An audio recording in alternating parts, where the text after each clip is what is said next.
Ui, em sad đó nè, em trong châu bị khe bom mình đi. Yêu là trong bị khe bom mình đi tay.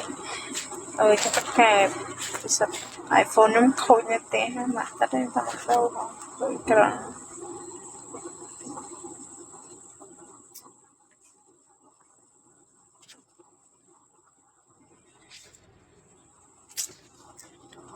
lúc xa đi cái đi móm nè.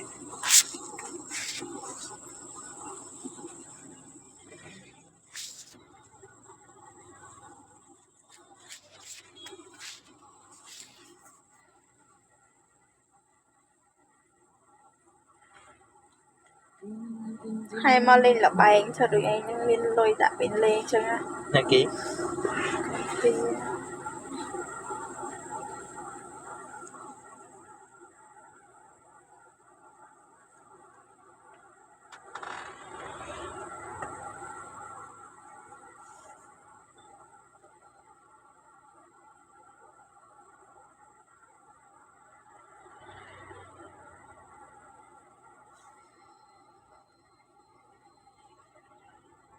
bây giờ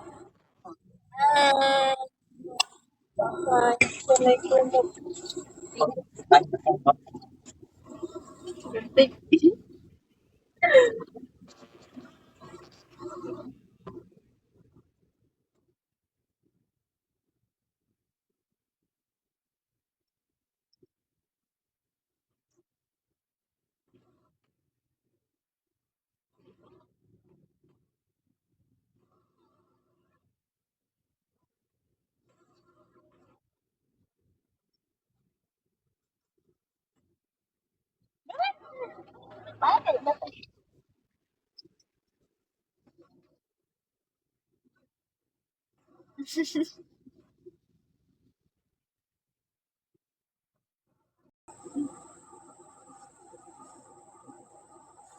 ui em sad đó nè, em trong châu bị khe bom mình đi.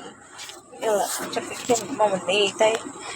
Ôi trong bị khe bisa iPhone em khôi nhé té ha mà ta đây ta mặc đâu mà. Ôi cái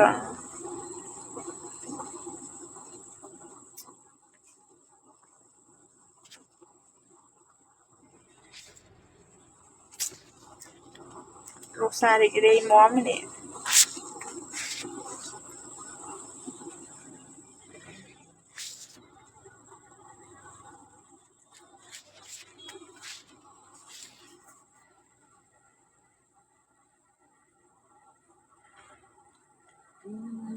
Hai mà lên là bay cho đôi anh nhưng lên lôi đã bên lên chứ á.